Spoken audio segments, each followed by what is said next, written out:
हापूस आंब्यासाठी प्रसिद्ध असलेल्या देवगडमध्ये एका स्थानिक शेतकऱ्याने चक्क जपानचा लाखो रुपये किमतीचा आणि जगातला सर्वात महागडा मियाझाकी आंबा पिकवून एक नवीन इतिहास रचलाय की शेतकरी सत्यवान गावकर यांनी कोकणातल्या माती आणि हवामानाचं आव्हान पेलत जपानचा हा मूळचा मियाझाकी आंबा यशस्वीपणे आपल्या शेतात पिकवलाय.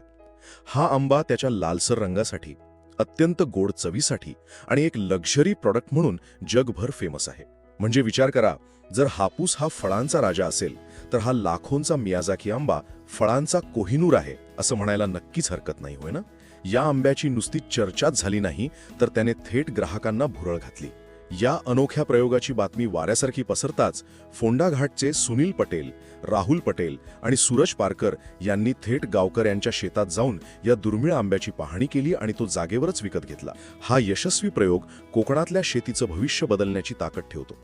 यामुळे आपले शेतकरी फक्त हापसावर अवलंबून न राहता जगातल्या सर्वात महागड्या विदेशी फळांच्या बाजारात स्वतःची एक वेगळी ओळख निर्माण करू शकतात. थोडक्यात सांगायचं तर गावकर यांचा हा प्रयोग हेच स्पष्ट करतो की भविष्यात कोकण केवळ हापूसपुरतं मर्यादित न राहता जगातल्या सर्वात महागड्या फळांचं एक प्रमुख केंद्र बनू शकतं. लाखोंच्या घरात जाणारा हा आंबा केवळ एक फळ नसून कोकणाच्या लाल मातीत उगवलेली ती एक नवी आर्थिक आणि क्रांती आहे. सिंधुदुर्गातील फोंडा या गावातून काही कस्टमर आले होते. 3 आंबे त्यांनी घेतलेत. हे बघा, चांगली साईज आहे, ऑलमोस्ट वजन पण खूप छान आहे. चांगलं आहे आणि खुश आहेत ते एकदम.